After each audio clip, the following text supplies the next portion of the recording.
Assalamualaikum semua. Isu Nubhan kini bukan sekadar gosip, tapi jadi topik diskus serius netizen. Bukan sebab prestasi nyanyian, tapi perkara peribadi yang dibawa ke ruang awam. Apa sebenarnya yang berlaku? Mari kita kupas. Beberapa minggu kebelakangan ini, nama penyanyi Nubhan jadi tajuk utama berikutan tindakan beliau memindahkan barang peribadi bekas isteri dari rumah kediaman mereka tanpa notis.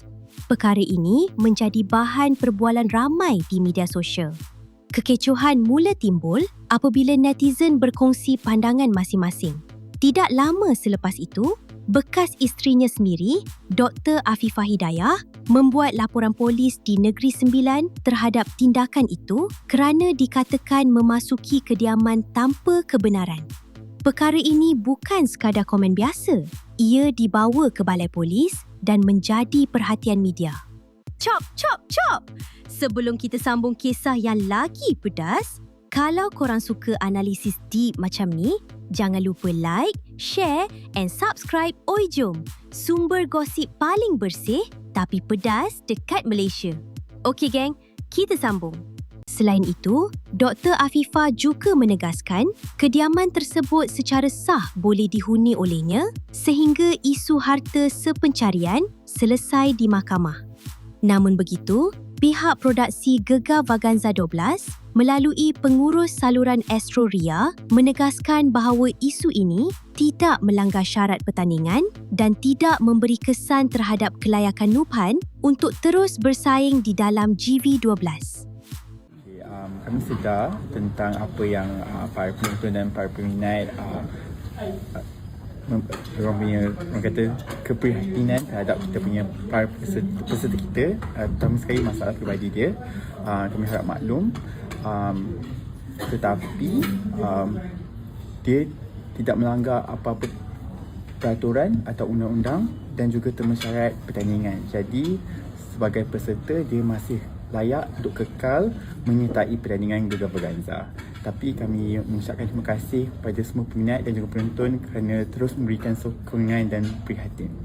I think reaksi penonton sama juga dengan hal peribadi dia, luar kawalan pihak produksi dan luar kawalan Astro. Tapi yang kami mampu kawal ialah untuk memberikan a great show every week and hopefully kita put on the next great show for next week juga.